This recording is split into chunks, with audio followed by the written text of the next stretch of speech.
26th at Yellow Springs. I recall it very well. Yeah. Oh my. It has been so many years since I last heard that music.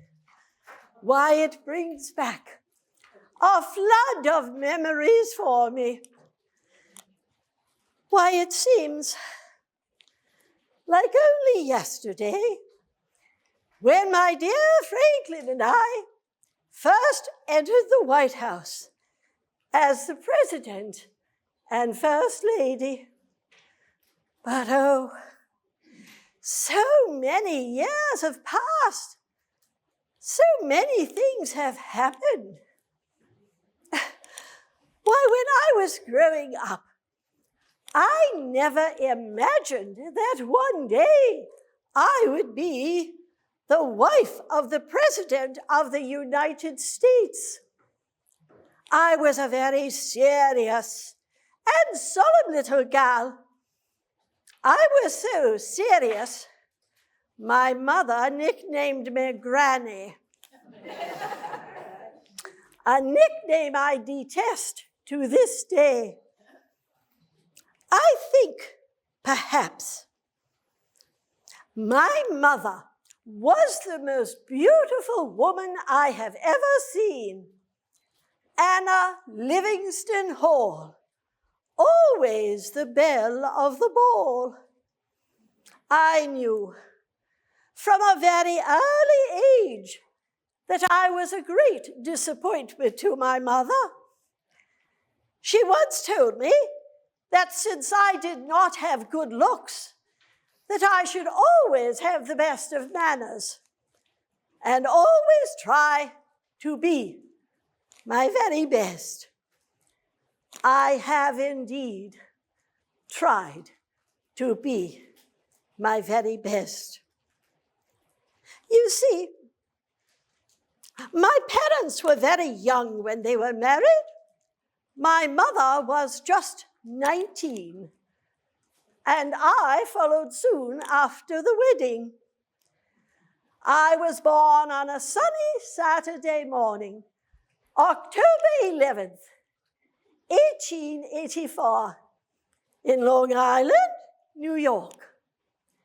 I was born into the golden affluence of the Roosevelt family, one of the oldest and wealthiest families in New York. My father was Elliott Roosevelt, the younger brother of President Theodore Roosevelt, my Uncle Teddy, and my godfather. As I say, my parents were very young when they were married. I don't think either were really prepared for the challenges of raising a child. My poor mama suffered terribly from bouts of migraine headaches and depression. She would often take to her bed for weeks at a time. There have been times when I thought it was my father's behavior that brought on my mother's illnesses. He was either in the throes of alcohol or in the arms of another woman. Oh, but nonetheless, I adored him, and I miss him to this day.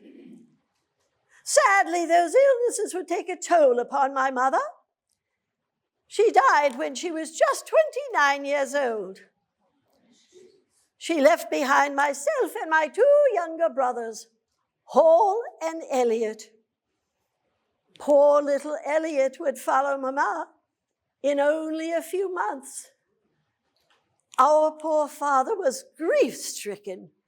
You see, we rarely saw him. The family did not feel that our father was capable or responsible enough to look after us. And so my brother and I were shuttled amongst the relatives, aunts, uncles, cousins, but we spent most of our time with our grandmother Hall, at her house at Tivoli, New York. I have always felt as though I really never had a place that I could call home, some place where I belonged. Sadly, my father's behavior, too, took a toll upon him. He died when he was just 34 years old. He died at the home of one of his lovers. When I was told of my father's death, all that I could say was, I wish I could have seen him just one more time. As I say, my brother and I were shuttled amongst those relatives. There were times when I never really felt comfortable with Uncle Teddy and Aunt Edith, although Uncle Teddy always told me that I was his favorite niece, and I have never cared for my cousin Alice, for a very good reason. She once referred to me as a withered green bean that had been kept in the basement all winter. And on one visit to Uncle Teddy's house at Sagamore Hill, Uncle Teddy found out that I could not swim. And so he threw me in the lake. I sunk like a rock.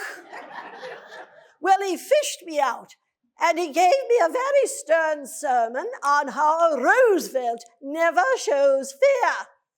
Well, I began to question my ancestry. Finally, when I was 15 years old, my grandmother Hall decided to send me away to school. I was sent to a small school just outside of London, England, called the Allenswood School. Oh, it was run by a magnificent French woman, Madame Souvestre. Oh, she was so elegant with masses of white hair. I tried to pattern myself after her. I soon became one of her favorites. And on holiday, Madame Souvestre would take me to the continent, and we would go to wonderful art galleries, churches, museums.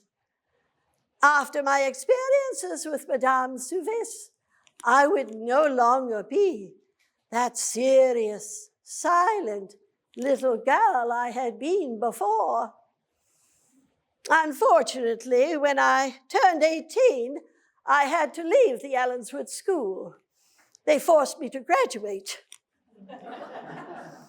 I returned to New York, to an endless round of dinners, dances, and teas, all orchestrated to find a husband. For you see, I was the ugly duckling of the family. And this ugly duckling did not grow into a beautiful swan. She just became an ugly duck. And needless to say, not many of the young men were really interested in the ugly duck. But that would all change for me in 1903.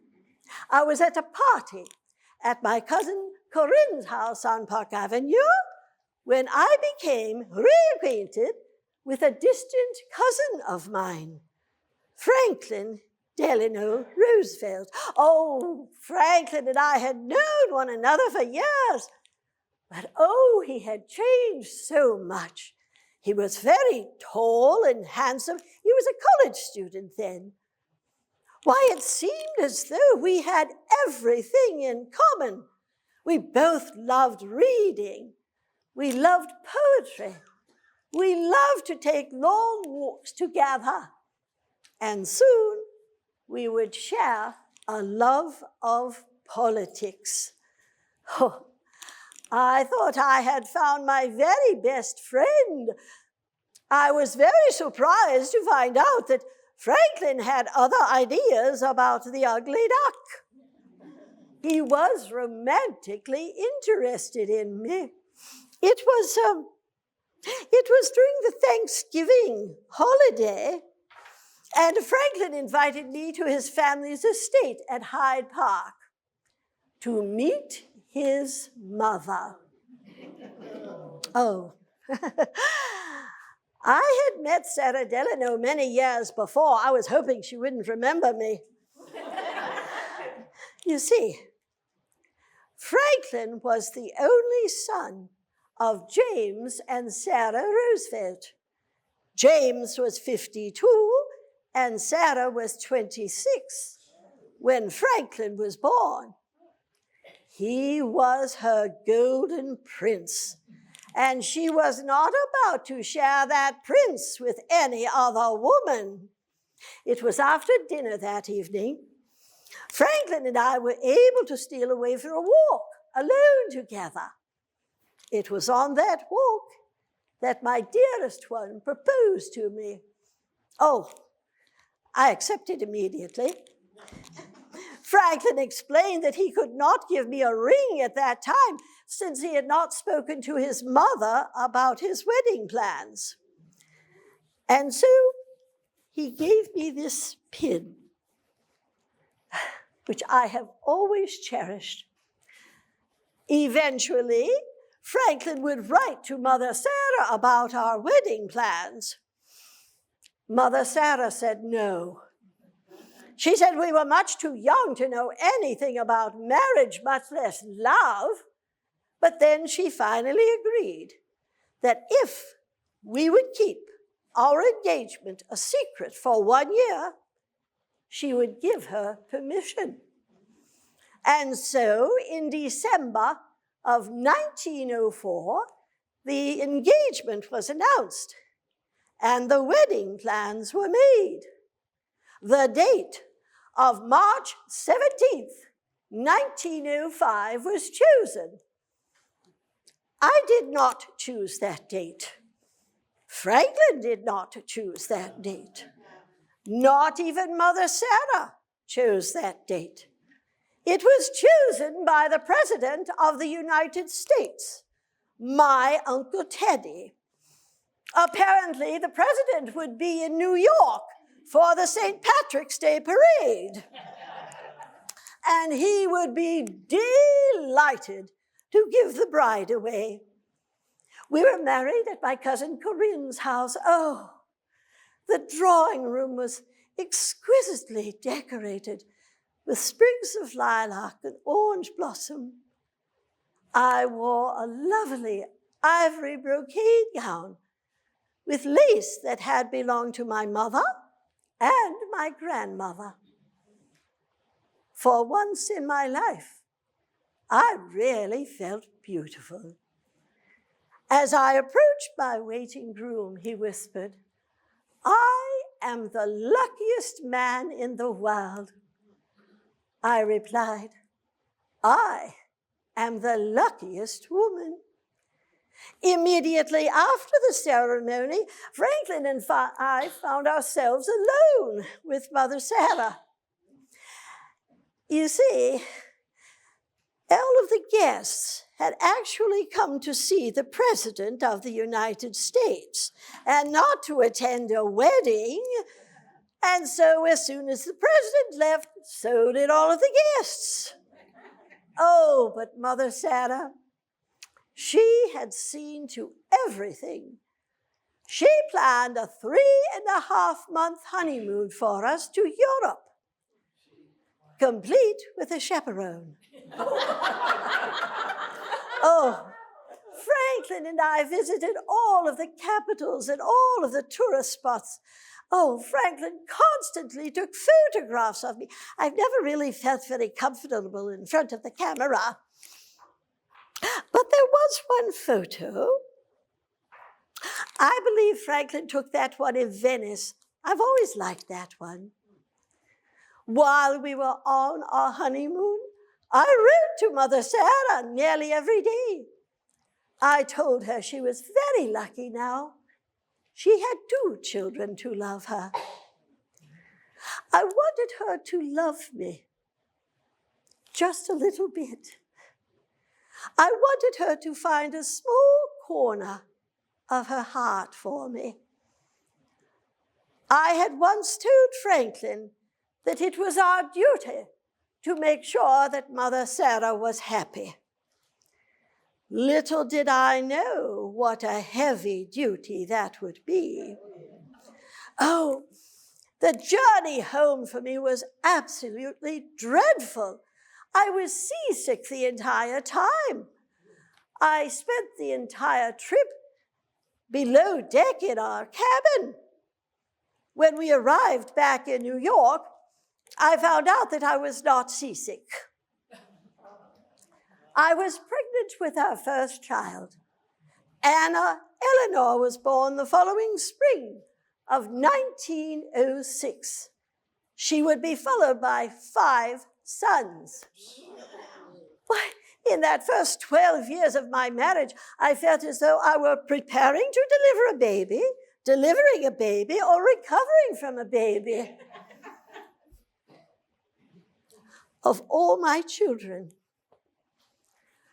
I think the most beautiful one was my third child,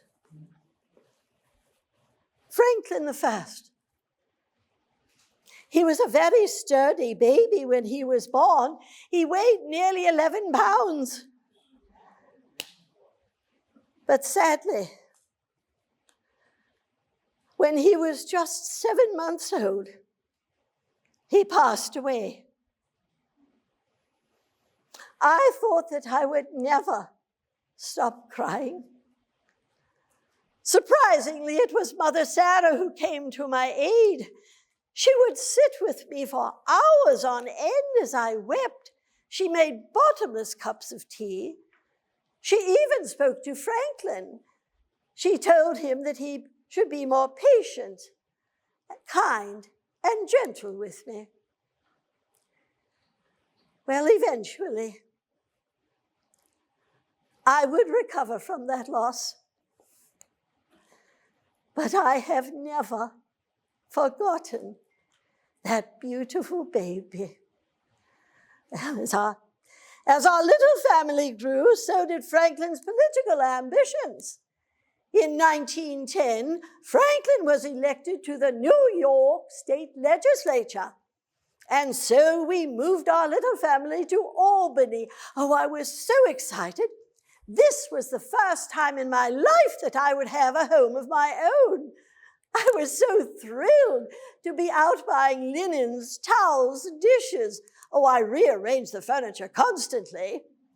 And I became the perfect legislator's wife. I would don my best hat and those white gloves.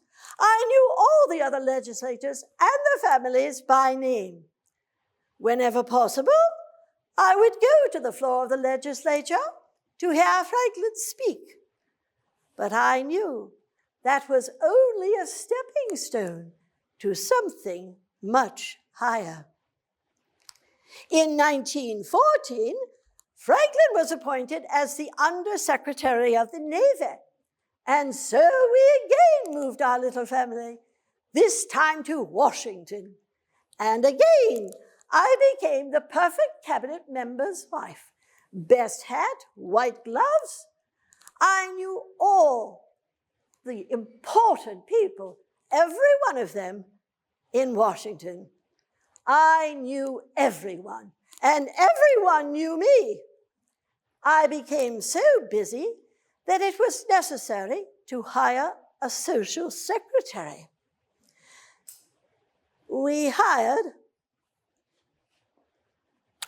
a very well-educated young woman by the name of Lucy Mercer. Oh, Lucy. She was everything I was not. She was extremely beautiful. Portrait painters all over the East Coast clamored to have her as their model. And she was very witty. As the Great War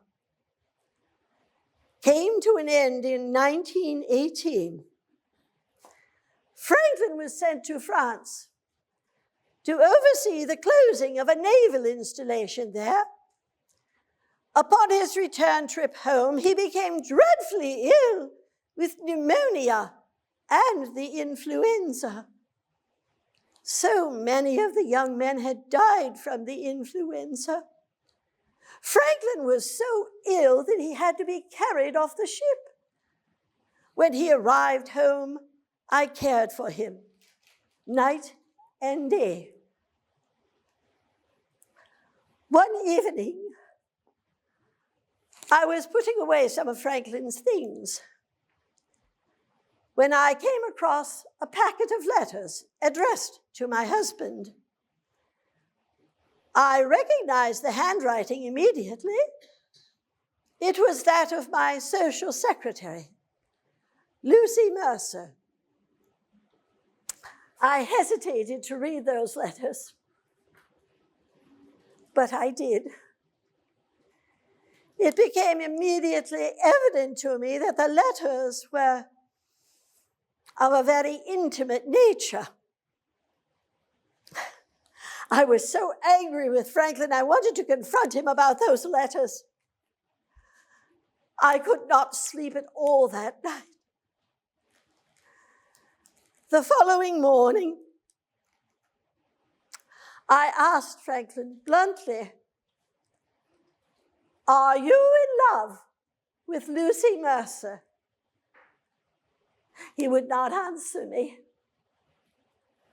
I raised my voice and I asked him again, "Are you in love with Lucy?"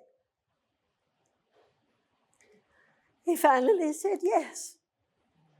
Yes, he did love her, but he still loved me. I immediately offered him a divorce. Mother Sarah said no. She said there would be no such scandal in the family. Franklin said that a divorce would destroy his political chances. It was then that I decided that I would stay with him. I would continue to be his helpmate, his political advisor, but I would no longer be his wife. From that day on, Franklin and I never spent another night together as husband and wife. In that summer of 1919, I thought the bottom had fallen out of my world. I wrote to a friend of mine about the difficulties with Franklin. I told her that I no longer loved him. I respected him. I admired him. But I no longer loved him. She wrote back, "Eleanor, you're wrong. When you start loving someone, you just don't quit." How right she was. No matter how dark, how difficult those days may have seemed, we would be facing a much greater challenge in the very near future. In the summer of 1921, it was August, we were vacationing at our home at Campobello off the coast of Maine. Oh, whenever we were there, Franklin behaved like one of the children. He would hike and swim and bicycle all day long. It was toward evening. I was sitting on the stairs of the back porch reading when I saw Franklin approaching on a winding path.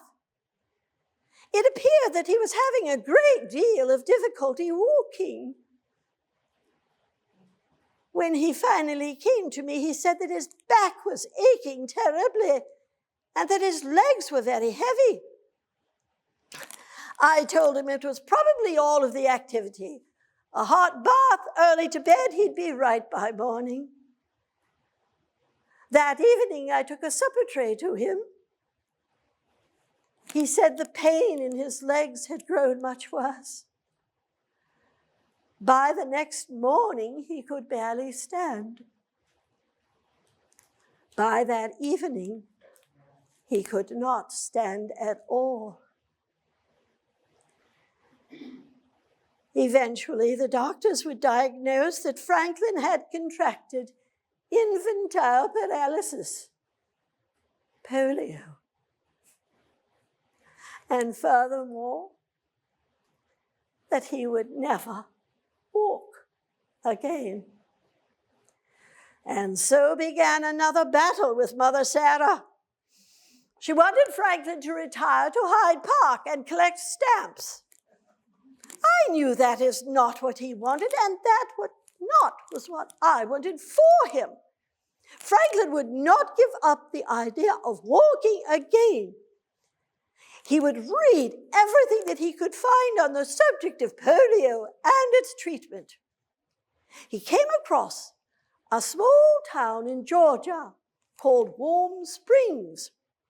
Apparently, there were mineral bars there, and the victims of polio had almost miraculous results from swimming in that water. And so it was off to Warm Springs. Franklin loved the place. I hated it. But it appeared that he did have relief from swimming in that water. There was a young woman there who had studied nursing and then went to Australia to study with Sister Kenny, learning the treatments and the therapies for those suffering from polio.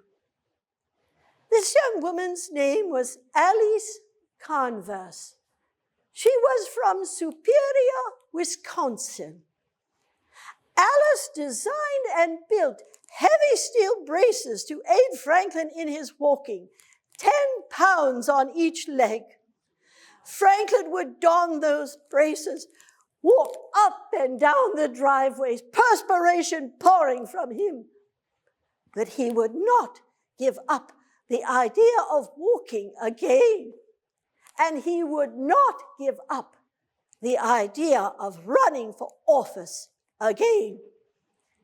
During our days in Albany, Franklin and I had become acquainted with a newspaper man by the name of Louis Howe. Louis was quite possibly the dirtiest human being I have ever met.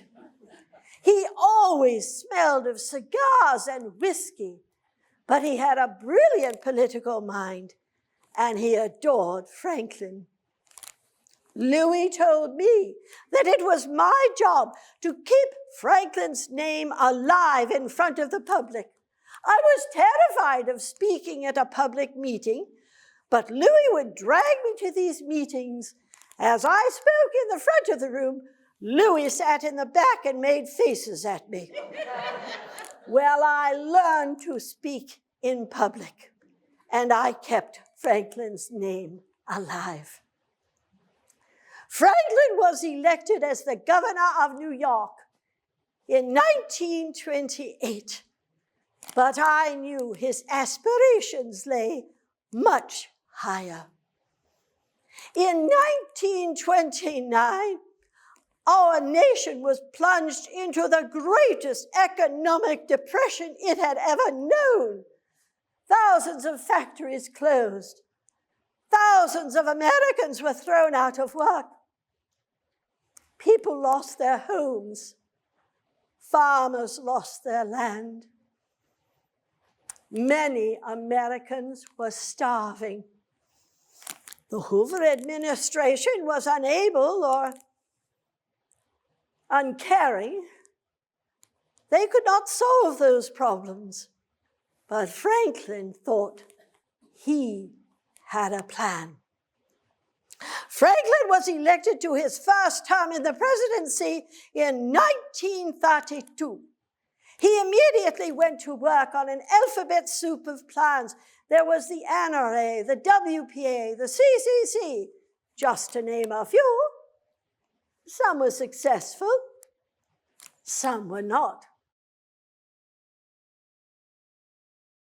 When I came into the White House as the First Lady, I knew that I no longer had a personal life. Everything I did, everything I said, everything I wore was open to public scrutiny. I came into the White House as a very reluctant First Lady. I did not want to be the typical First Lady who presides over receptions and pours tea. I wanted a real job in the administration. I offered to sort Franklin's mail, but he said that would hurt the secretary's feelings. But it was Louis Howe who came to my rescue. Louis told the president I could go where he could not. I could be Franklin's eyes, ears, and legs. And so Franklin gave me permission to travel across America. In the days of the Great Depression, I traveled nearly 23,000 miles. I was often accompanied on my journeys by a New York State trooper by the name of Earl Miller. Earl taught me how to drive a car, and Earl taught me how to shoot a gun. And so off we would go with a pistol under the seat next to me. Earl and I traveled thousands of miles together. We had grown very fond of one another. The newspapers began referring to us as Mr. and Mrs. Miller. Oh, that's enough about Earl. As I was saying, during the days of the Great Depression, I traveled nearly 23,000 miles. I walked through the apple orchards of Washington State, into the vineyards of California. I went down into the Dust Bowl that was once Oklahoma. I went into cornfields in the Midwest, lumber camps in the Great North. I went down into coal mines in Kentucky and West Virginia. In Pennsylvania, I met a young woman who had 8 children of her own, but she still found time to organize a milk fund for the poor children of her district. In New York, I met a family who had lost their home. They were living in an abandoned sewer. When I would return to the White House, I would bring all of these things back to Franklin. Sometimes at night I would sit on the bottom of his bed and I would tell him all about the people and the places I had seen. No matter what I did or what I said, it never seemed to surprise Franklin. Franklin liked to joke that I was so rarely at home at the White House that one morning he would open the newspaper and the headline would read, "First Lady spends a night in the White House." It had become our custom, however, that when I was at home at the White House, Franklin and I would have coffee together in the morning just to go over the schedule of events and so on during the day. And one morning, I had to leave very early for a speaking engagement in Baltimore at a women's prison. Nobody bothered to tell Franklin that I was gone. Poor Franklin sat there waiting and waiting for me. He came out into the hallway and asked one of the secretaries, "Where's my missus?" The young lady replied, "Oh, sir, haven't you heard? She's gone to prison." Not even that could shock Franklin. He merely replied, "Oh, no. What did she do now?" Sadly, our nation would not be released from the grips of that Great Depression until the machines of war began to churn. By 1939, Mr. Hitler was making a great deal of noise in Germany. And in Italy, Mr. Mussolini was making even more noise. And in Japan, the greatest military force the world had ever seen was on the march. I knew that America would soon be involved in that war. I shall never forget that night. December 7th, 1941. I was in my office at the White House. I looked out onto a darkened Washington. They were putting up blackout curtains throughout the White House and mounting guns on the roof. I thought about all the young men who would be killed in this war. All those mothers' sons. I thought about my own 4 sons and what it would be like to lose them. I thought, is my freedom worth their dying? Am I worth their dying? As in the days of the Great Depression, I wanted a real job in the war effort. Franklin again gave me permission to travel across America. In the days of that great war, I went down into shops, into airplane factories, where young women were working for the war effort. But that was not enough for me. I wanted to see the real war. Franklin would give me permission to travel overseas. I have walked through the bombed streets of London. I saw the devastated churches, homes, schools. I visited orphanages there. I visited hospitals in Australia and New Guinea. In Australia, I met a young Marine, just 19 years old. His legs had been amputated. He did not want to write home to tell his mother what had happened. He asked if I could please speak with her. I said, no problem. I would be more than happy to. That young man offered me his Purple Heart.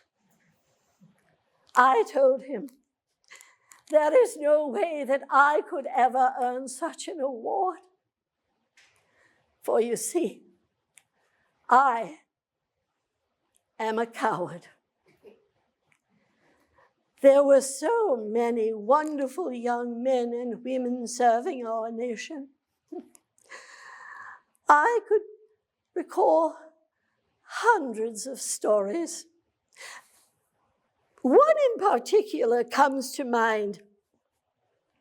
I was to visit a hospital on a small island off the coast of Australia. Oh, and the ride across the island was most difficult. I think the driver found every pothole. By the time we were reaching the hospital, I realized I was in very desperate need of a bathroom facility. As I leapt out of the Jeep, I saw all of the doctors and nurses lined up in front of the hospital in their spotless white uniforms. Their white shoes glistened in the tropical sunlight.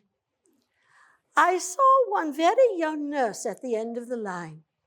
I dashed over to her and whispered that I was in very desperate need of a bathroom. The young lady took me by the hand and led me to the nurse's latrine. I used the facility and then went off to visit the hospital. In the meantime, that young nurse picked up a piece of chalk. She returned to the latrine, and on the back of the door of the latrine, she wrote, "Mrs. Roosevelt peed here." Well, before I returned to that Jeep, I visited the latrine, and I saw the young lady's message. And so I picked up the chalk, and underneath I wrote, "Yes, she did, Mrs. Roosevelt." I have often wondered if someone took that door home as a souvenir of the war. Oh, there were so many wonderful stories. Another one comes to mind. Let me see. There was a story going around here. Yes, it was in New Guinea. Apparently, there was a young Marine there who was very unhappy and very depressed. His officer asked, "What's the matter with you?" The young man replied, "Well, sir, I've been here for nearly 3 months, and I haven't shot one enemy soldier yet." Well, his officer said, "I'll tell you what to do. You see that hillside over there? Well, I want you to go over there and you shout out, 'To hell with Hirohito!' All of the Japanese will jump up and you can shoot one." Well, the young man did as he was told, but he was still very unhappy. Again, his officer asked, "Did you do as I told you?" The young man replied, "Yes, sir. I went over there and I shouted out, 'To hell with Hirohito!' And all of the Japanese jumped up and they shouted back, 'To hell with Mrs. Roosevelt!'" And you see, sir, I'm a Republican, so I couldn't shoot them. Oh, that war. That war would take such a toll on America. But there are times when I thought the greatest toll had been taken on my dearest Franklin. By December of 1944, it was evident to everyone that Franklin was a very sick man. Our granddaughter had come to visit that Christmas from California. She had been in to see the president, and then she came to see me. She said, "Papa does not look well.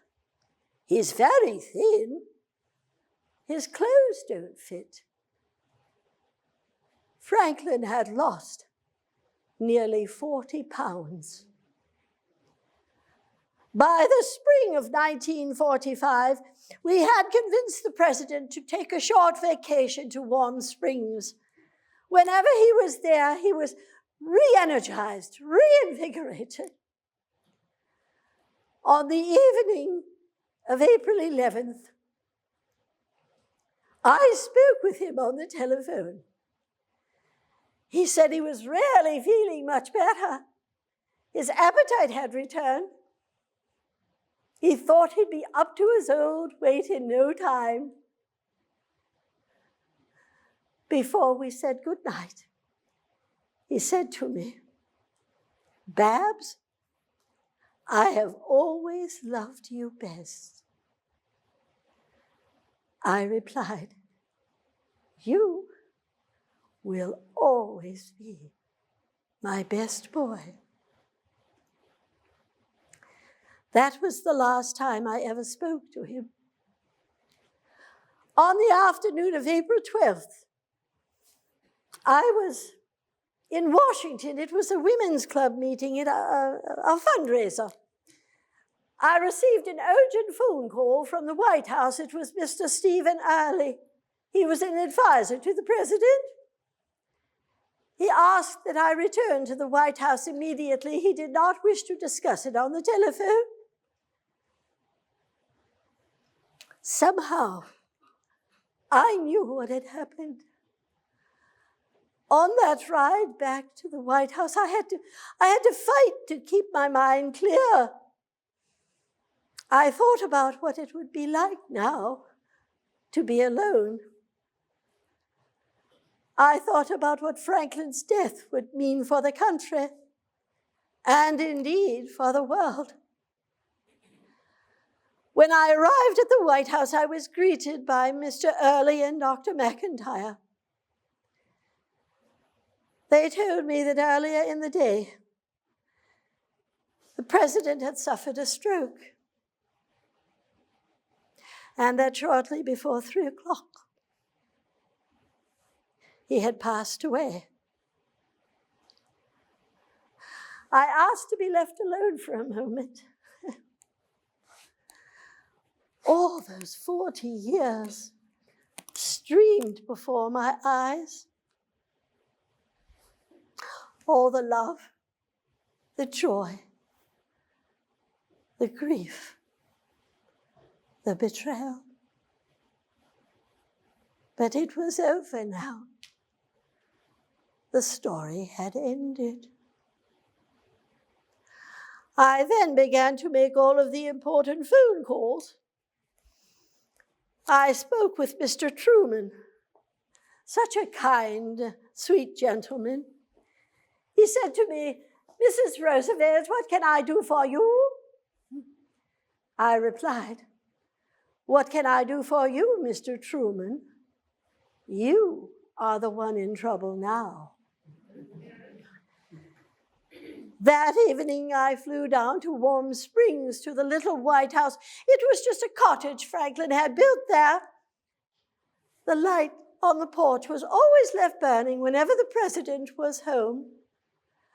I was greeted at the door by Franklin's 2 cousins, Laura and Daisy, and his secretary, Miss Talley. I went into the room where my dearest one lay.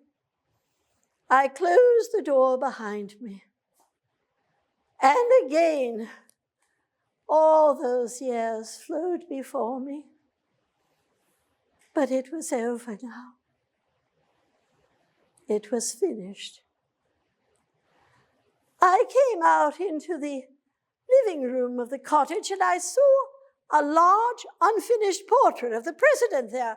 I asked Cousin Laura who had commissioned that painting. She was very reluctant to tell me. And then she blurted out that Lucy Mercer had commissioned the painting. Furthermore, she thought it was necessary to tell me that Lucy had been there with the president for the past 2 weeks. She was there as he lay dying.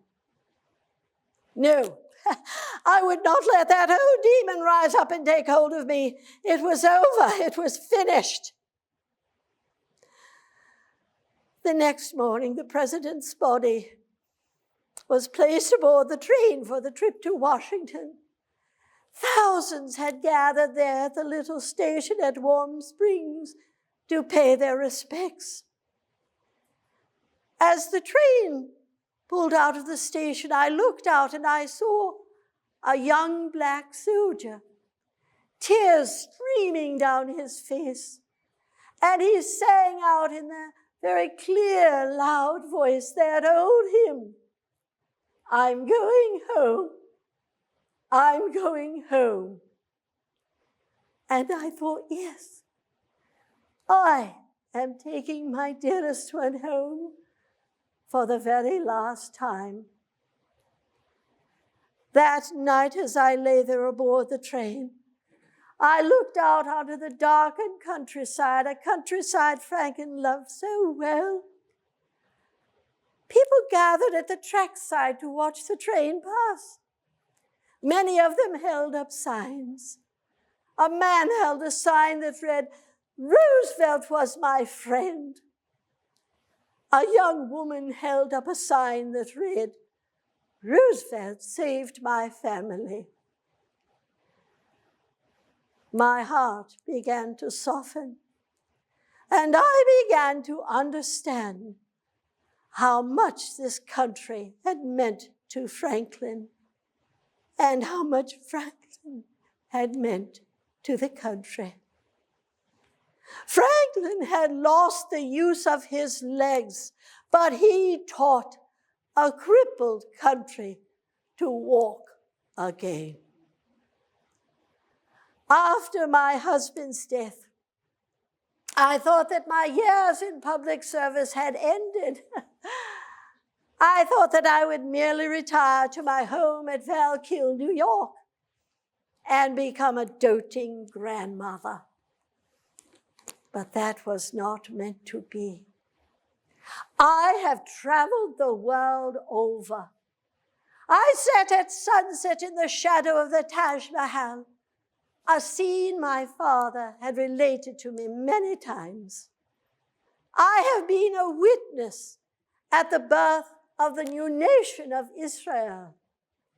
My frequent traveling companion has been my granddaughter, Nina. She reminds me so much of myself when I was so very young, so awkward, so out of place, never able to find some place she can call home, some place where she belongs. President Truman has requested that I act as an ambassador to the newly organized United Nations. I do hope that this august body will realize the hopes and the dreams of my dearest Franklin. In parting, I would like to leave you with a reminder.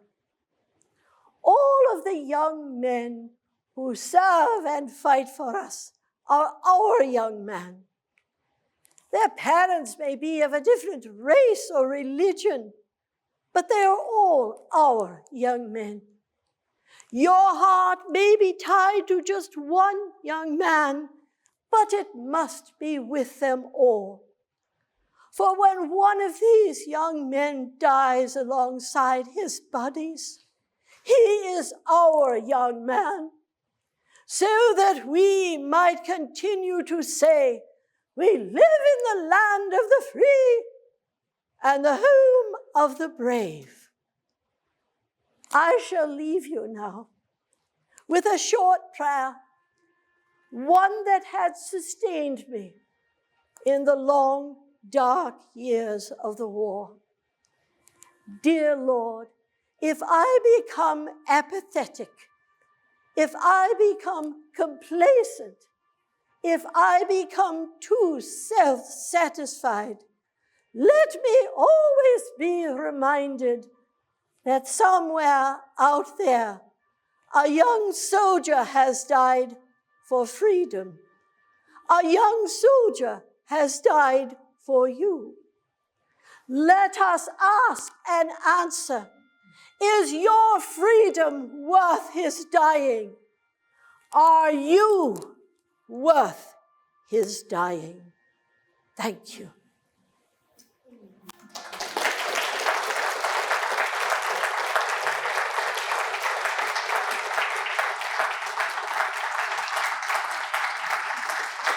Thank you very kindly. Thank you so kindly. Thank you very kindly. Thank you so very kindly. Thank you so very kindly. Very briefly, are there any questions that I might answer for you, or have I revealed everything of the Roosevelt family? Oh, was there a question there? No one has. That's very refreshing. You were born and raised in New York. You went to London for a short time for school. Where did the accent come from? I don't know. It just happened. It's been there all my life, I suppose. But I have taken lessons in aiding my rather, what should I say, almost birdsong sort of voice. I've also taken lessons from a professional opera singer in order to control my breath, because when I get very excited, my voice seems to go higher and higher and higher until only the neighborhood dogs could possibly pick it up. And I've always become very nervous, even after all these years. I become very nervous when I'm speaking in public, and I'm never very sure of myself, no matter how hard I tell myself everything is fine. You do a wonderful job. Thank you. Well, I am going to leave that distinctive voice. It is certainly a distinctive voice. Well, Eleanor, still to this day, and for many of us who weren't even around when she was the first lady and years after, but she is still considered the greatest of all of our first ladies. And she really held a very unique position alongside her husband. What it came down to is they had a family business, and it was called the federal government. And she was certainly very powerful. Many years ago, this was a dear friend of theirs, Harry Hopkins, get his name out there. He had been a very dear friend of Eleanor and then got to know Franklin in New York and went off with them to Washington and held various positions within the administration and as an advisor to the president. And at one point in time, it was shortly before Harry's death, he was being interviewed by a reporter, and the reporter was asking his relationship with the Roosevelts, since he was friends with both Mr. and Mrs. Roosevelt. Was it true, when everybody kept saying all these years that Mrs. Roosevelt had such power in her husband's administration? Was that true? And Harry responded, yes, it was very true. And he remarked that you have never seen real power until you see Eleanor look into Franklin's eyes and say, you will do this. She had power. They did have 6 children, 5 to survive to adulthood.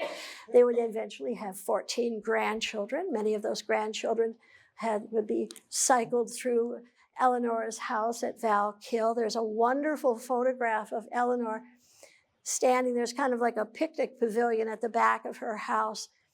And she has all 14 grandchildren around the table, and Eleanor is at the head of the table throwing dinner rolls to the kids. So she was not very close with her children, and that part of that was because of her mother-in-law. Her mother-in-law was actually in charge of all of that. But Eleanor was very close to her grandchildren, and also her niece, Eleanor. Her niece was Eleanor Roosevelt Seagrave, and that was Eleanor's brother, Hall. That was his daughter. And Eleanor was always very close with her and really loved her much as a daughter, and was kind of distant from her own children. Well, thank you again for coming to meet Eleanor. Thank you.